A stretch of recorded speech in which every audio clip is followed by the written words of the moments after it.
Welcome to episode 105 of the Charm City Birdwatch podcast. We've got good news. We got good news this week, so don't you worry. After a long stretch of podcasts of not knowing when sports are going to return, hearing multiple proposals, dozens and dozens of proposals, mostly from Major League Baseball, we finally have the first of the three suspended sports leagues to actually put it together and approve something.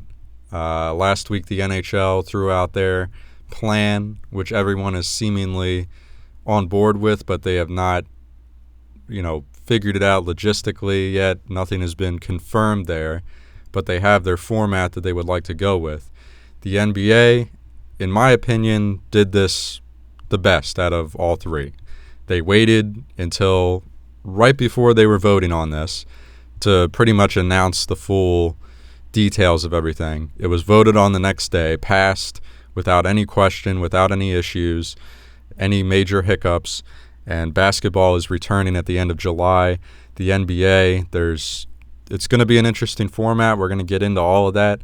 There's a lot to dissect, but the important thing is that the NBA is coming back, and hopefully the NHL and Major League Baseball can follow suit. But as we know, baseball is dealing with their own internal conflict right now, but maybe at least the NHL can follow the lead there and put it together, because as we discussed last week, they have their plans in place for what they want to do. That's the good news, so we're definitely going to spend a good amount of time on that. But the biggest, unfortunately, one of the biggest stories this week has been Drew Brees and his comments that I think came out Wednesday afternoon, late afternoon, early evening. We're going to go through all that. And then after that, I do want to talk about Roger Goodell's statement that was issued on behalf of the NFL last night, Friday night, that is. And a lot of people are sparking a discussion about that as well. What does that mean for the future of, we'll say, anthem protests? That's the first thing that comes to mind in the NFL, and just the future of the NFL in terms of their approach to players voicing their point of view, protesting, what have you, because in the past they took more of a silencing approach. But there's plenty to get into there. I won't rip through all my points right now. Let's start with Drew Brees. If you haven't heard it by now, go watch the video first. Do yourself a favor. Get the full context. But this blew up on Wednesday afternoon, as I said, from Yahoo Finance, of all outlets. Did not expect that to be the outlet that this came from, Yahoo Finance, but that's what happened. And Drew Brees was on there for some other reason, doesn't really matter, but he was asked a question by one of the hosts on the show about, the George Floyd situation. And his initial answer was very, typical, what you would expect, nothing controversial. He took a unifying approach. I can't quote him on anything there, but again, watch the video. His initial response to all the George Floyd stuff, I thought was very good. He spoke like a leader.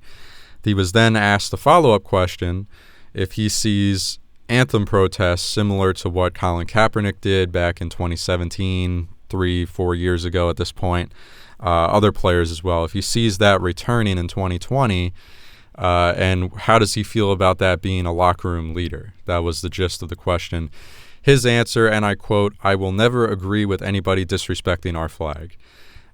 He proceeds to bring up family members that fought in the war. Those are who he thinks about when he stands for the anthem and has his hand over his heart. When the anthem is playing before every game, he's thinking about those family members and said that it brings a tear to his eye. I'll start by saying nothing wrong with that statement in a vacuum. The family members, bringing up your family members in war in a vacuum, nothing wrong with that. We all respect those that fight for this country. I'll say I have the utmost respect for them because they sacrifice the most and then more often than not return home and are not taken care of by our government and other people. So that I have to have the utmost respect for them for that, because they don't get treated properly when they come home. But that's a whole nother thing. And he then, I have nothing problem with respecting the troops. That's never been an issue for me. But when you have the quote, "I will never agree with anybody disrespecting the flag," that's where everyone has jumped in and has a problem with what Drew Brees said. And this was a social media uproar. Teammates, everyone around the league, media people, fans, what have you, were just all in a tizzy on Wednesday night, Thursday during the day. This was the talk of the town, which is unfortunate, because while I disagree with Brees' quote, I think this really took away from the greater issue here. And it's unfortunate this became the main headline, in my opinion, but that's the way it goes. As I said, when you have the quote, "I will never agree with anybody disrespecting our flag," you are, to me, blatantly ignoring the message behind Colin Kaepernick's protest. You even ignored it when the interviewer mentioned it in the question, the fact that this was a protest of police brutality and inequality, not a protest of the flag. It's never been about the flag. We've been saying that for years, but Drew Brees, those that share his mindset, they have brought up this talking point every single time. That's their go-to talking point. There's nothing radical about what he said. There's nothing overtly racist about what he said. This is a talking point we've been hearing for the last 3 years ad nauseum. The stop disrespecting the flag. And every time the response is, it's not about the flag. And they ignore that. They don't want to hear it. They don't believe it. Whatever it is, and that side of the argument continues to say, stop disrespecting the flag. No matter how many times you tell them it's not about the flag, they continue to make it about the flag. And in my opinion, there's only two reasons for that. One, you're blatantly ignorant. You're blatantly ignoring people telling you what it's about, and you're thinking it's about the flag. Or you acknowledge what Kaepernick's doing, and you deep down in your mind know that what he's saying deserves some shine and should be acknowledged. But the fact that you can point to the flag, or in the case of this rioting and looting, you can point to rioting and looting versus actual peaceful protests as a distraction. You don't want to acknowledge what's actually being protested. So you point to the rioting and looting and say, what about that? I don't have to come to terms with the greater issue here if I point out something I disagree with, the rioting and the looting. I don't have to come to terms with what Colin Kaepernick is protesting if I try to make it about the flag. And I can say something, well, why don't you protest it another time? Don't protest during the national anthem. It's to me, it's all denial. That's all it is. You're in denial about what the greater issue is. So you point to this other thing over here to not only distract yourself, but try to distract everyone else from, again, what the greater issue is here. And that's just has never sat right with me. That's been my stance for the past 3 years. It's come to light again here in wake of all the unrest following George Floyd's death. But that's my take on this. I'm eager to hear yours. I know it's probably a lot to say. We can get into... I do want to shoot down all of the absurd reaction to Drew Brees because, again, while I disagree with what he said, some of the reaction to what he said was just way over the line. But I'll let you go ahead here because there's a lot to take in here. On the surface, like you said, I mean, nothing that Drew Brees said is inherently racist. I think he has an opinion on, what should go on during the national anthem, and he's entitled to that opinion. Now, whether you agree with him or not, is a different story, but it is his opinion. So, at the end of the day, this is a free country. You're allowed to have whatever opinion you want. When Colin Kaepernick started taking a knee for the national anthem, to be honest, I had no issue with what he was doing. I didn't agree with it. I wasn't thrilled that he did it. But at the end of the day, it's his right if that's what he wants to do, and he thinks that that's the way to bring awareness to what's proven to be a consistent issue in this country, then that's fine. He has that prerogative. unfortunately, the unintended consequences of that is what the message was did get lost. And part of that is not fair to him, and not, I don't think he intended it to ever be about the American flag. I don't think he wanted it to become a conversation like this. I mean, this is essentially this is the same problem that's going to happen again, right? Like, everybody's going to say it's this, that, or the other, when in actuality, the protests are because of police brutality. The problem is there's so many other things that go on that the other side of the coin is always going to say, well, see, it's about the flag. And the message will, again, unfortunately, get lost. Drew Brees, maybe he should have taken the fifth, but he would have looked worse on that. I mean, essentially, if you're a star in this, in the sporting world right now, and you have Drew Brees' opinion, you're essentially being encouraged to not have an opinion. And if you have an opinion, it has to be the same opinion as everyone else. I didn't like either apology. I don't know how you could take that as anything other than, people didn't like what I said, so I should apologize. Like, now all of a sudden we're supposed to believe Drew Brees has changed his mind on this? Like, unfortunately, the person in the interview, I'm not going to say it's not a valid question, but he definitely set Drew Brees up. I mean, he knew what answer he was going to get from Brees and the potential blowback that could come with it. So, unfortunately for Brees, people aren't going to forget this. I mean, the guy's done more for the city of New Orleans than most any athlete has ever done. And the other night they're in the streets chanting "fuck Drew Brees." Like, I'm sorry, I can't get behind that. I think it's the way the country's going right now is concerning in a lot of ways. There's no nuanced thought anymore. Like you said, I don't see anything wrong with saying, I don't really like what Drew Brees said. I think it's insensitive. But he has every right to that opinion. And if that's his opinion, then that's his opinion. I mean, if that makes you not like him anymore, then that's fine. There's people that agreed with what Colin Kaepernick was protesting, but didn't love the way in which he did it. I mean, that's your opinion too. Not everybody has to think the same things. And that is being challenged in this country right now. I don't think that, and if you're out there, you're an idiot. I don't think there's anybody that thinks what these protests are about is unwarranted. But there's a difference between protesting and looting and rioting and all that stuff. I mean, there's no problem with protesting. Like, there have been tons of peaceful protests across the country. Nothing's happened, but the media is driving this thing. And I don't know what the police are thinking, because it seems like they're getting worse with more coverage. That's the part I can't seem to figure out either. I know I'm kind of going all over the map here, but there really are a lot of things to address here. And, overall, again, I didn't really mind what Drew Brees had to say. I didn't necessarily agree with him, but I don't think he should have apologized. I think he looks worse doing that. But here we are, and as well as I do, man, this isn't going away anytime soon. And to be honest, it shouldn't. Like, these are conversations that need to be happening, and the sooner we can all try to get on the same page, the better. Yeah, and I will return here to Brees, but I'll address a couple things.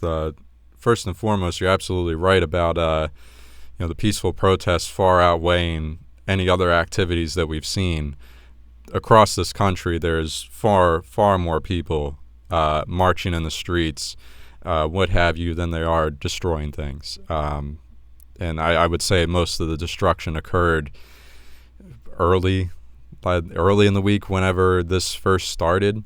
I mean, has it been 2 weeks at this point? I don't even know. It feels everything's blending together. But when this first started, back close to days following George Floyd's death, I think that's when we saw most of the destruction. And now it's a majority protesting. But you're right. When you turn on the TV and any cable news outlet, what are you seeing? You're seeing, the confrontation. And that's where I have to give a quick shout out to the youth organizers, anybody that was organizing in the city of Baltimore. This past weekend, I was very I don't know. I took a break from social media. There was a lot to take in. It was very overwhelming for me. Not that I wanted to ignore the greater issues that were going on, but it really made me feel how I felt back in 2015 with all the Freddie Gray stuff. And I was hopeful, but also fearful that Baltimore would kind of fall into what we saw in 2015, which would be unfortunate. But deep down, I was hoping that with strong leadership and community organizers, good, peaceful protesting would prevail and be the only thing we saw. And throughout the weekend, whether it was during the day or when the sun set and people from out of town left and you were left with just people from the city, everything remained for the most part peaceful. There was a few instances I saw where I think the big one, someone was setting off fireworks. Someone tried to throw a firework. They did throw a firework at the line of police officers. The other protesters quickly jumped on that guy, tackled him, picked him up by all of his limbs and carried him to the police and said, hey, here's the asshole that did that.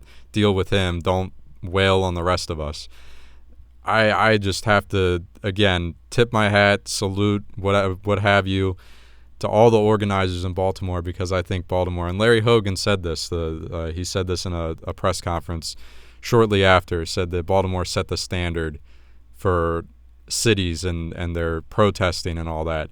Everything was done so well, and everything remained peaceful. So that made me extremely happy, and I think it needs to be acknowledged because it made me proud of our city here in Baltimore. But to get back to the Drew Brees thing, I've seen ridiculous responses to this, and probably the most ridiculous was Shannon Sharpe, and I understand he has a job as a hot take guy on a TV show, but this is sort of a topic where I don't think hot takes are warranted. If you want to have an outrageous take about LeBron James and what have you, saying something ridiculous that I don't freaking know, that Kobe Bryant's, 5 times the player that LeBron James will ever be. That's a hot take around sports. It's egregious. I think you're an idiot for saying it, but there's nothing really wrong about saying that. To have a hot take about this, the Drew Brees thing, which is intertwined with race issues, is intertwined with political issues, the current unrestful climate we're in, I don't think it's wise to approach that with a hot take, which is what I think Shannon Sharpe did when he said that Drew Brees should just retire. Imagine telling someone else to retire. I've always thought that, forget over this, I've always thought it was goofy when people tell a player, hey, I think it's time you hang it up, you don't have it anymore. Now I'm not going to say I've never been there, because I feel like I've been there with Eric Weddle. I feel like on this podcast I may have said before that Eric Weddle should just retire. But in hindsight, that is an extremely goofy thing to say, to tell another man that he should just retire from his profession because I think he's losing a step or what have you. Everyone has their own motives for playing. And while I didn't think that Eric Weddle was the best player, I respect him for continuing to play. I'll never disrespect that. But as far as Shannon Sharpe's comments here, that's ridiculous. And his justification here was that he's going to lose the locker room, or he's already lost the locker room. No, he hasn't. Again, what Drew Brees said was nothing radical. It's nothing we haven't heard before. It's probably the thing we've heard the most before from that point of view. I'll keep saying that because it's the truth.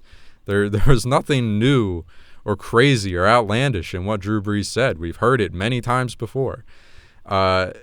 This is not, there's many people in professional sports throughout history that have said things, that have shared viewpoints that are far more radical than what Drew Brees said. In my opinion, far more harmful, far more destructive. Curt Schilling comes to mind. He played 20 years in Major League Baseball with 5 different teams, something like that, maybe 6. He played in so many locker rooms. I mean, of course, I'm sure a handful of his players despised him, but they still went out there and played 9 innings with him every night. They still played. How disrespectful to Sean Payton is a comment like that? Oh yeah, like he's not a good enough leader to walk through this situation with his team. I mean, the whole I still can't believe he said it, but when you really sit around and think about what he does, it's not that surprising. Right, yeah. I mean, just to insinuate that he lost the locker room over something like that. I mean, there's, again, Curt Schilling is the first one that comes to mind. There's many other players. Yeah, it just, I think this came up, Aubrey Huff always comes up every once in a while. Yeah, he's a clown. I mean, he's got some clown beliefs too. But I saw someone tweet this a long time ago. I thought it was funny. They said, it still makes me laugh thinking that Adam Jones shared a locker room with Aubrey Huff and Luke Scott at one point, and they went out to play 9 innings every day, and there was no issues on the field. But it's just weird that they shared a locker room together, knowing their beliefs on everything. But that, again, that goes back to my case in point here, is that Adam Jones and Luke Scott and Aubrey Huff went to play 9 innings together every day, and they did their best to win every game. And they went out there and they battled to win as a team. They obviously disagree on a lot of fundamental things off the field, but that didn't stop them from going out there and competing.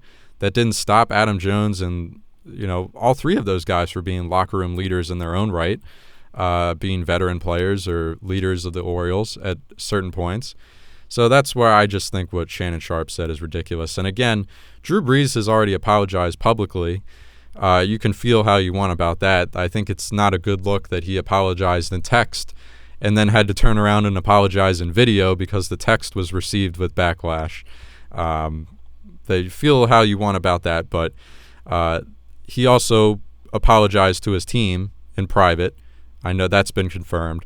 And a lot of the players, Michael Thomas in particular, who were so vocally against him in public, condemning what he said or disagreeing with what he said, saying some pretty hurtful things about Drew Brees, they turned around. I know Michael Thomas did and publicly accepted his apology.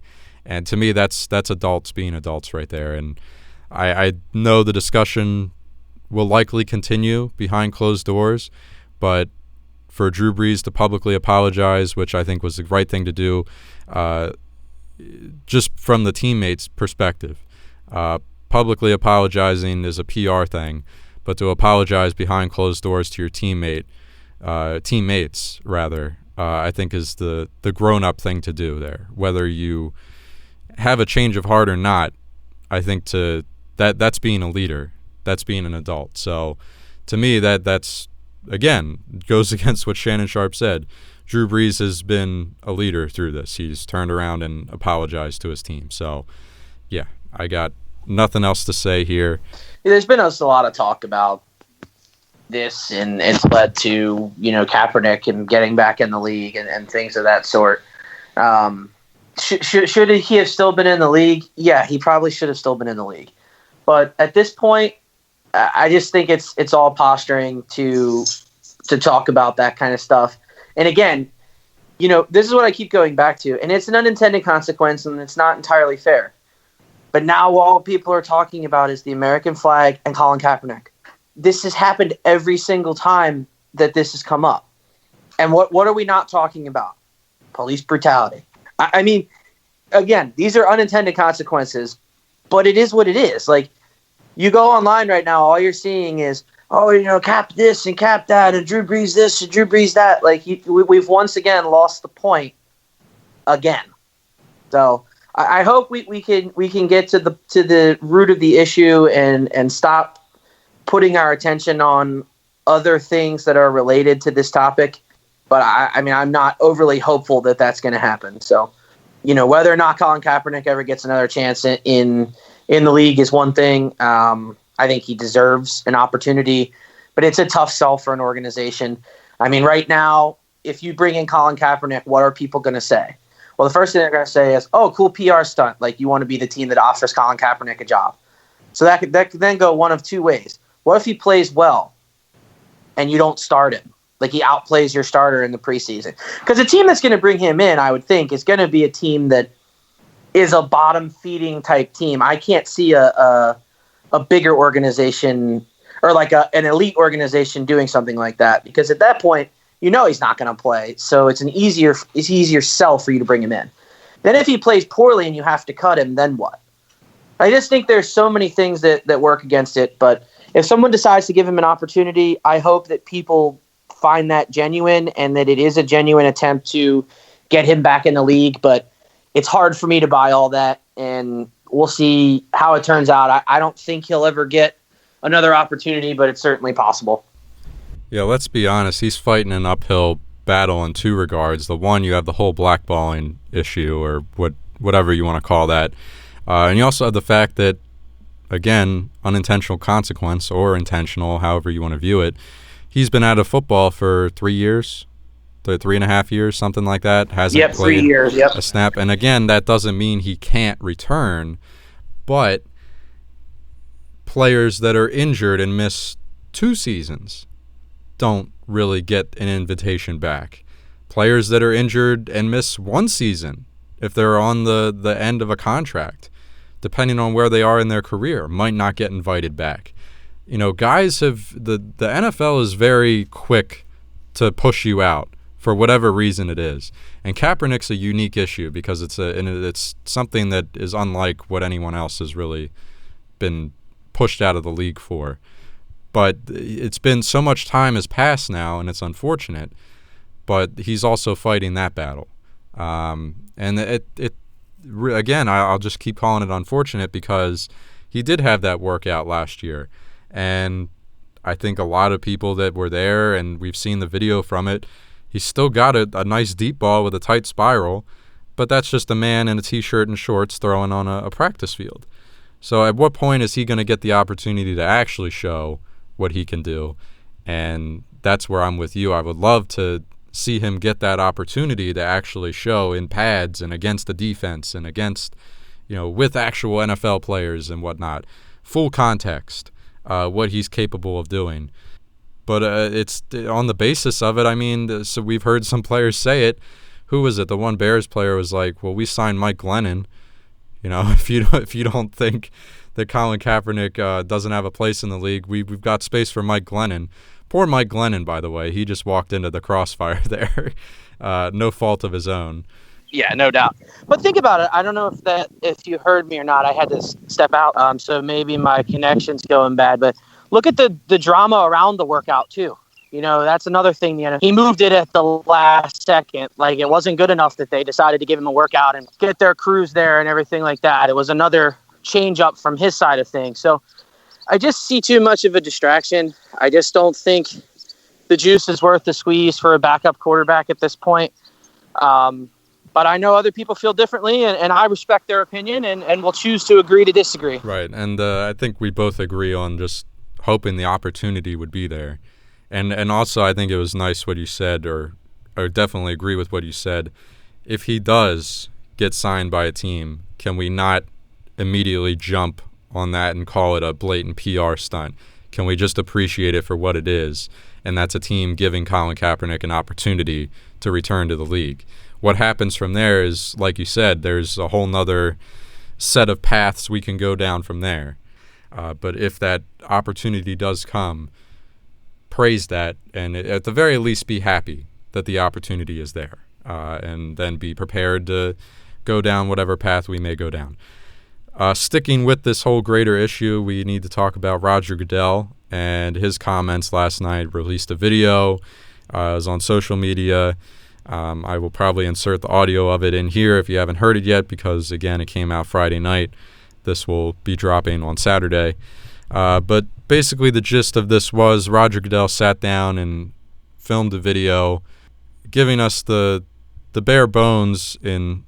He opened up with we condemn racism, we're for equality, and blah, blah, blah, all that. But the important thing and the thing that people were actually latching onto here is he admitted that the NFL was wrong in how they addressed players 3 years ago and over the last 3 years when they chose to protest during the anthem or whenever.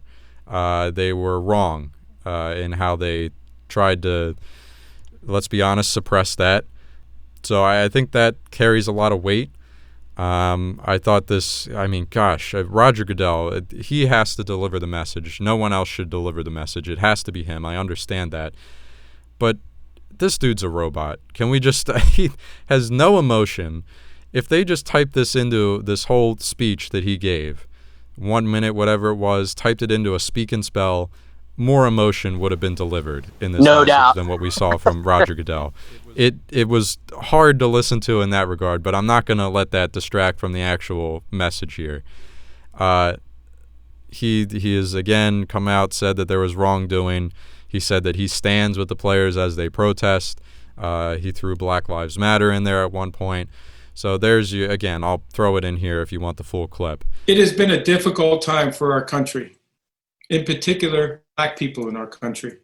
First, my condolences to the families of George Floyd, Breonna Taylor, Ahmaud Arbery, and all the families who have endured police brutality.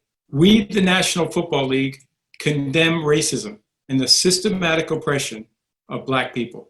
We, the National Football League, admit we were wrong for not listening to NFL players earlier and encourage all to speak out and peacefully protest.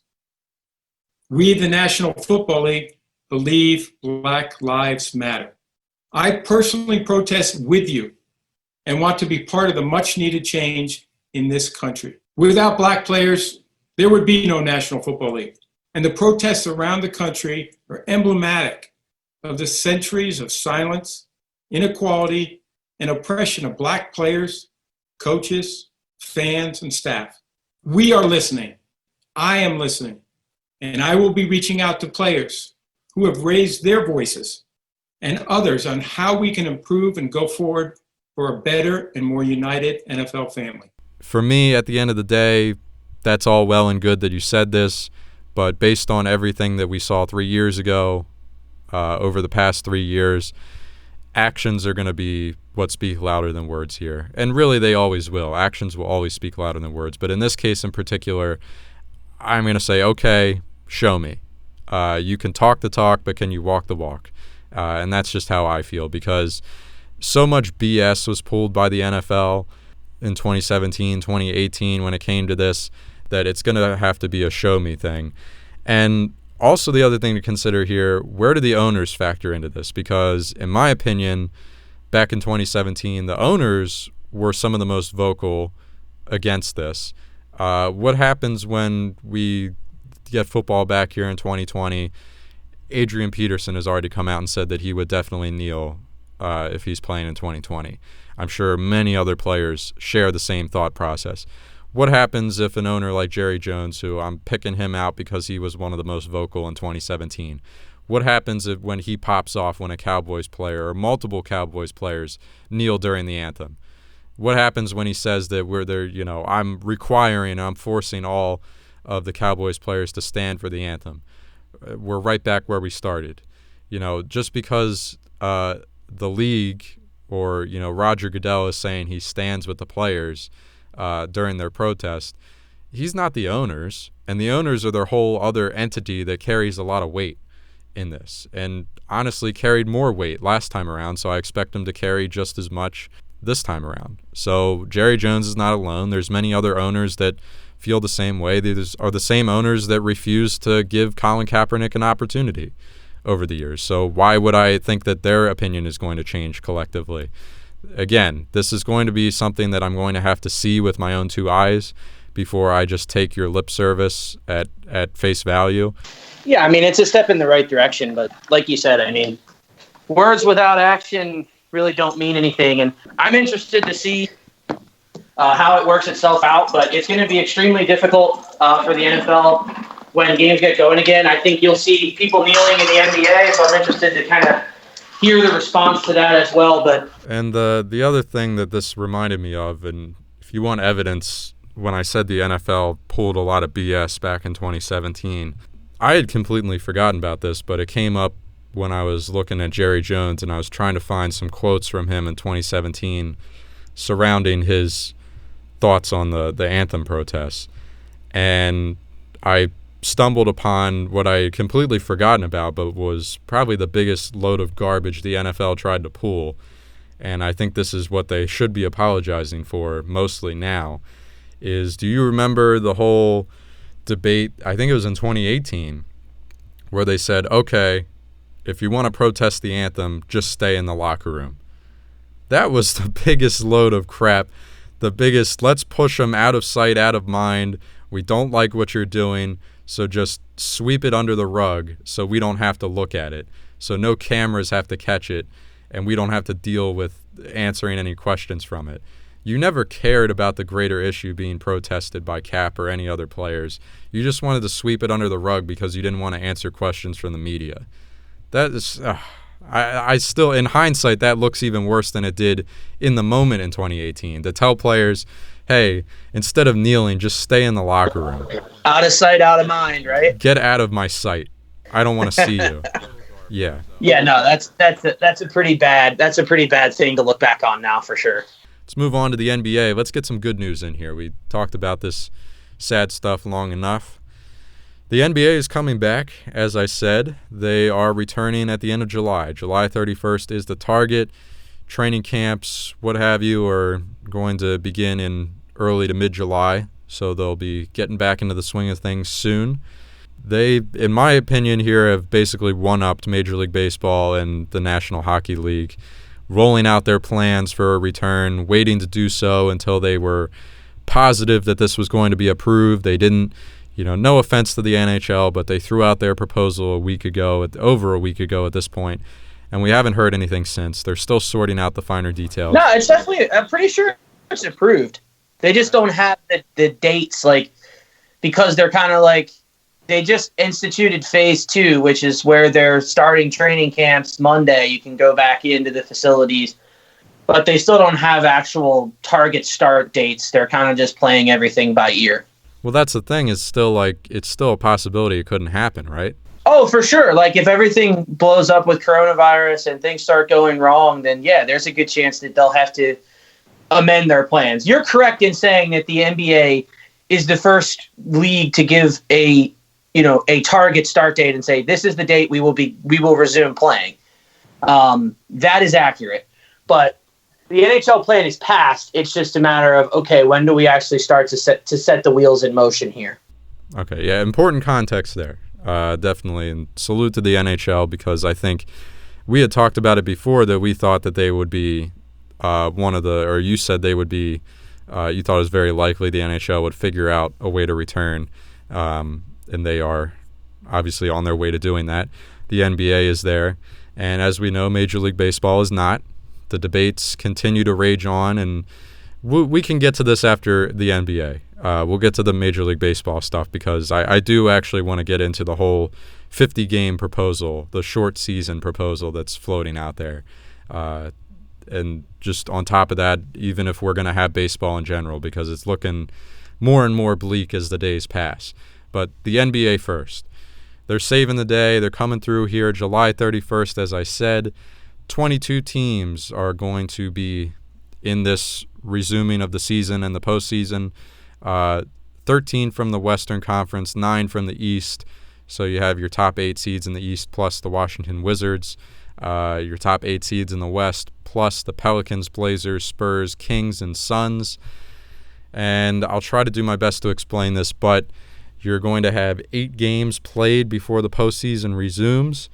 All of the teams being allowed to, all the teams in the hunt that I listed there, the Wizards and all those teams from the West, are being included here because they are technically within 8 games of the 8th seed in their conference. So they technically have a chance in this 8 remaining games to either move into the 8th seed, or with this weird, unique rule that the NBA is throwing out there just for this season, if a team finishes within 4 games, we'll call them the 9 seed here, the team that finishes closest to making the playoffs, the 9 seed, as long as they are within 4 games of the 8 seed, we will have what they are calling a tournament, but it's not really a tournament, a play-in tournament, where the 8 seed and the 9 seed will play each other. In that case, the 8 seed would need to win just 1 game. They have the higher ground, if you will. If they win 1 game, they stay as the 8 seed or are in the playoffs.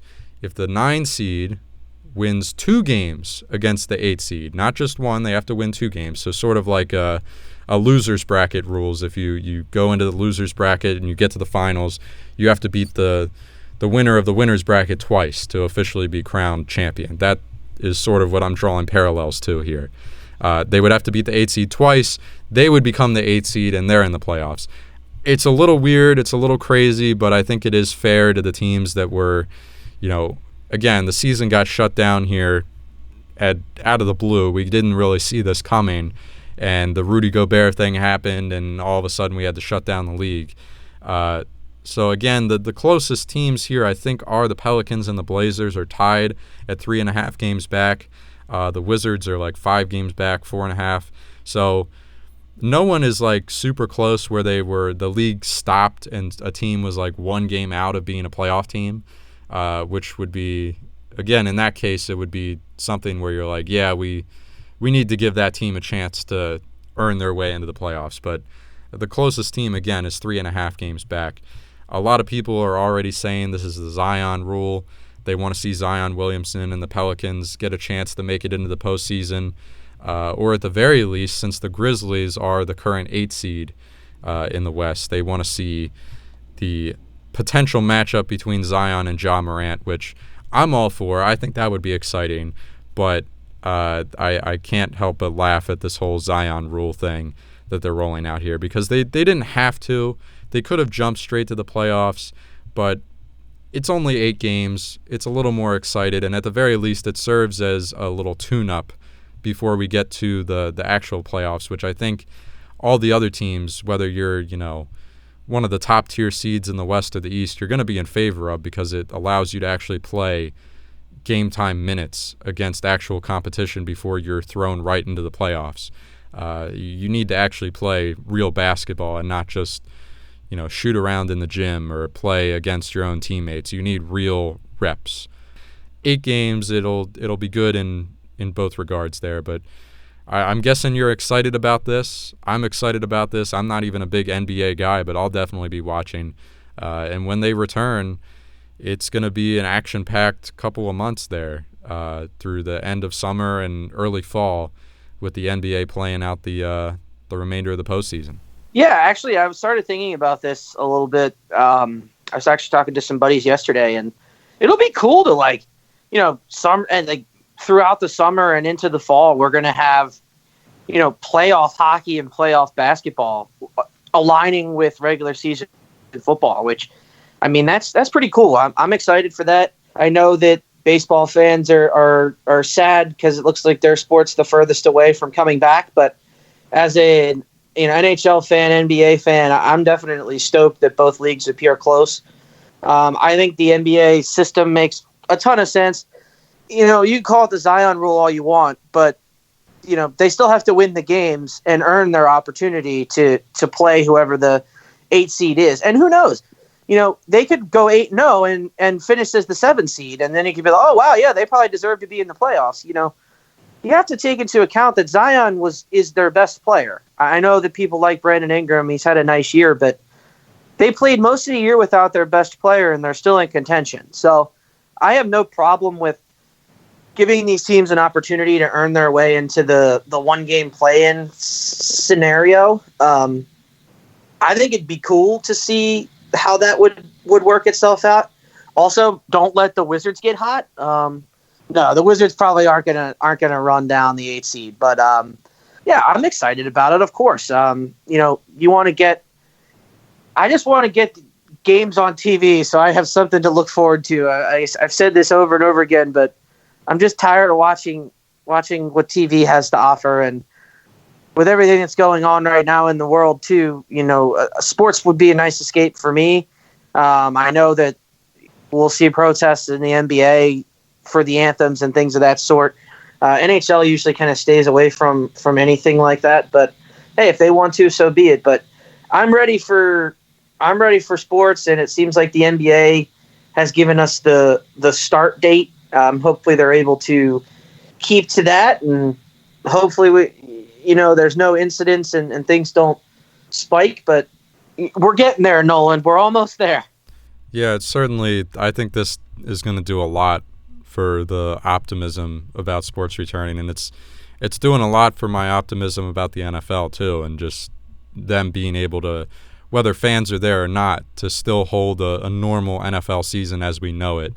The fact that the NBA is getting back to things here, I think, is a great sign.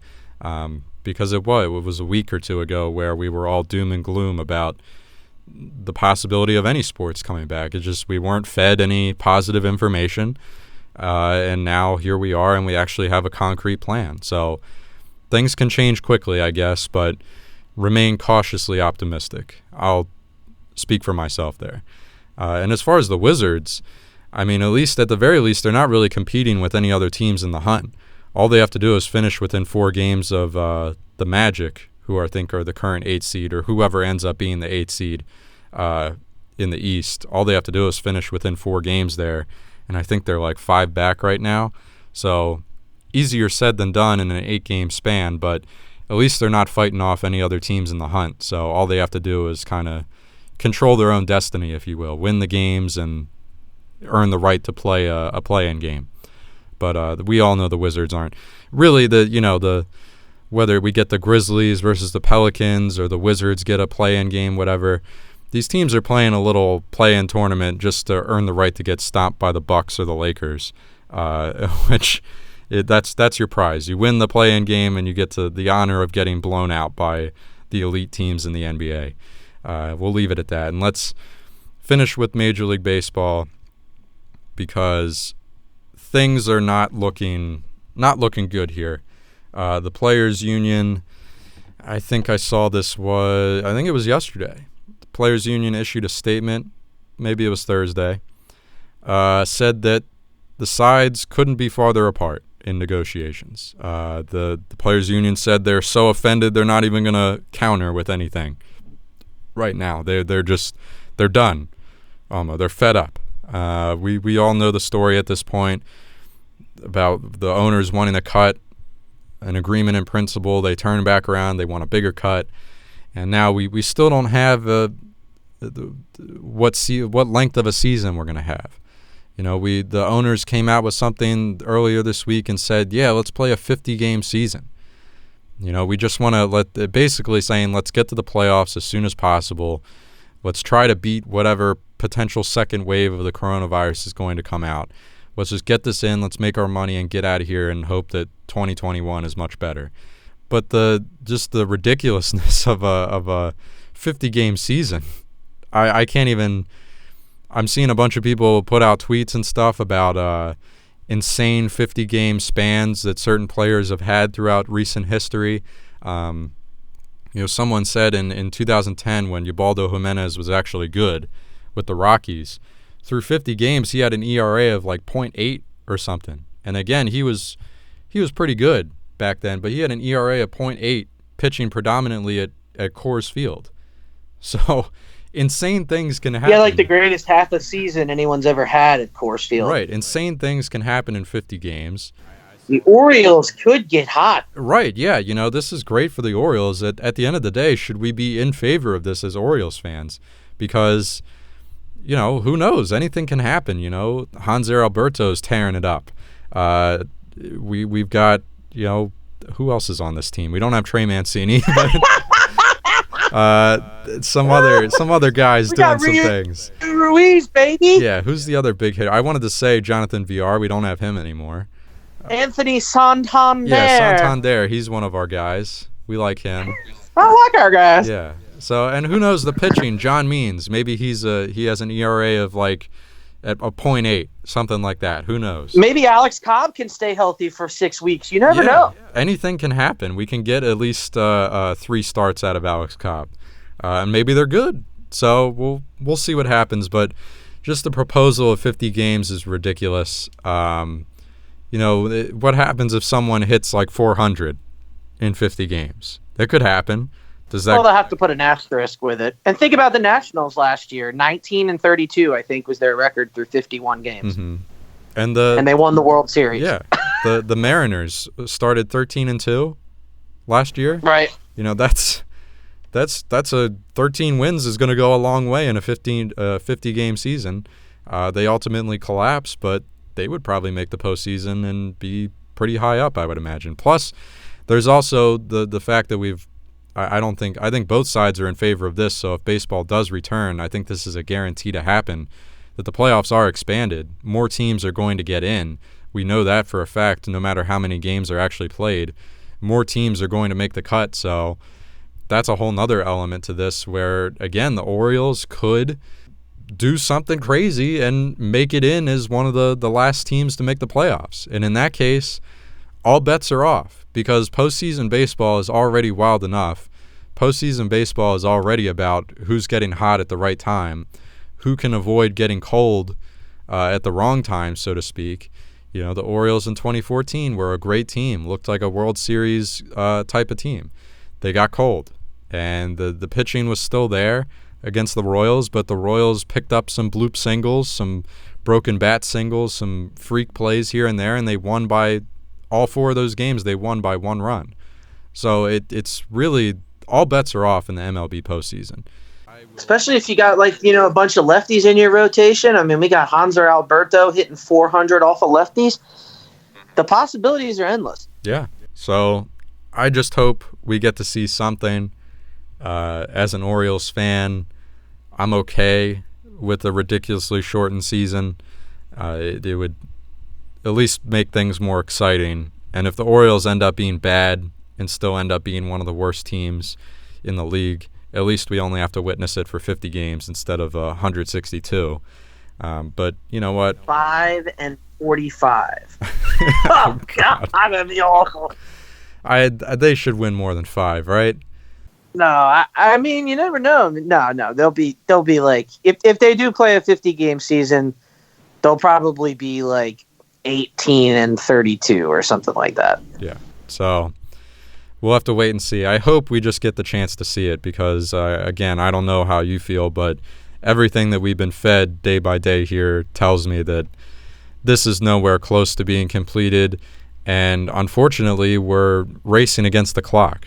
You know, that was thrown out there last week when we said that something needs to be, whatever decision you come to, a decision needs to come soon because, this can't go on forever. Negotiations can't go on forever. You're racing. There is a timetable here. There's a time limit, if you will.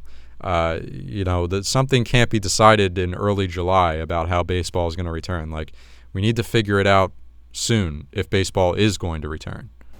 Yeah, I mean, there's only so much time you have left, and it's leaving a sour taste in really diehard baseball fans' mouths that the other league seems to be able to be working this stuff out. I know the MLB has more challenges since they never got started, but I would hope they can come to an agreement on something. It's getting less and less likely, I think, by the day that they figure it out. But things can change. Maybe the owners will have a change of heart, but it seems like baseball is by far the farthest away from getting their heads on straight here. And the last thing, I did want to bring this up, and we'll get a Kim update as well to close things out. But last thing on the MLB is that there seems to be this consensus or this popular viewpoint that if baseball doesn't play in 2020, that it's going to do just, irreversible damage to the sport. And in terms of the way the fan base views it. And there's, a lot of prominent people in the media that share this viewpoint. And I think it comes from a good place in the sense that they ultimately just want to see baseball return. But I just don't understand where this whole notion that fans are going to leave and never come back just comes from. Like, if baseball doesn't happen in 2020 and it happens as normal in 2021, why wouldn't people come back more excited than ever? Because we were, absence makes the heart grow fonder, right? So if we were away from baseball for an entire year and it comes back as normal with spring training and starts in late March as normal in 2021, why wouldn't people return as normal? It just doesn't make sense to me. I don't know why baseball is different from all the other sports in this regard, where they can't miss time and they can't, the strike of 94, everyone said, I stopped watching baseball after that. Like, why? Why baseball? Yeah, I don't see how it's any different than any other sport, like you said. For me, I mean, I'm not super baseball driven, but I mean, if the Orioles don't play this year and they come back and play next year, I'll watch the game. I mean, I don't see why you wouldn't. Maybe some of the baseball purists, but that they would seem even less likely to turn away from the game altogether. I never understood that, but you're right. It does seem like baseball has a different, I guess, aura around it as far as, missing games and lockouts are concerned. The popularity of the game is going down overall, so maybe that's what people are concerned about. But, hockey was thriving, and then the lockout happened, and then it had trouble. And then the past few years, the ratings have spiked again. So I think at the end of the day, there's always going to be a hunger for sports. And if baseball misses this season and they come back next year, I don't expect anything to be different as far as what they see from attendance or ratings and things of that sort. I mean, we've already talked about with the minors and everything, that's where the damage I think is going to come in. That you want to talk about irreversible damage. That's where it's going to come in right there in the minors. Said it time and time again, they were already on track to take a hit, whether coronavirus was a thing or not. So this just made things 100 times worse. That's where your damage is going to take place. But if you're a fan, and I've heard it working at the Fan, people call in or they text in, I've seen it firsthand from people saying that if baseball doesn't come back in 2020, I'm not watching ever again. Okay, that's how you feel. I think you're an idiot. I think you're fickle and you're not really a fan in the first place. And people are prisoners of the moment, though, too, right? They're prisoners of the hot take. Like, anybody could send that into the station, and you'll never know if they ever watch the game again or watch this, that, or the other. There are people that follow through on that. I will say, there are people I know that, boycotted the NFL when all this started the last time, and they have not watched the NFL. They are done with the NFL for now. And maybe at some point they'll come back, but I don't know if that's going to happen. But like you said, at the end of the day, to me, it's sports. Like, I don't care if the whole Ravens team kneels for the national anthem this year, and I'll be watching every game and living on every moment, just like I always am. Will I be sitting there wishing they picked a different way to go about it? Yeah, I will. But at the end of the day, I'm not going to not watch the game or boycott football or anything like that. It's not that big of a deal to me either way. And I love sports way too much. It would take something pretty egregious for me to ever stop watching sports, any of them really in particular. So I can't see ever getting to that level, but if you do, that's fine. If you do over baseball not getting going after the pandemic, I mean, okay, like that's a weird flex, but you can have it if you really want it. All right, let's finish on a true high note with our Kim update of the week. So Hyun-Soo Kim has actually had a rough week. I hate to be the bearer of the bad news, but he's had 2 games this week where he was kept off base. He's still hitting .367. That probably went up a little bit with, I don't know what his numbers were today. On base percentage, .415.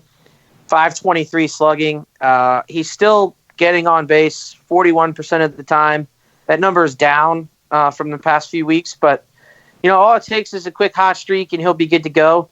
He has 1 home run and 16 RBIs. Overall, he has 14 extra base hits. So he's kind of like the not Hyun-Soo Kim. Who was the guy that was it? Alberto that wasn't having any extra base hits. They were like all singles. I think I remember that last year.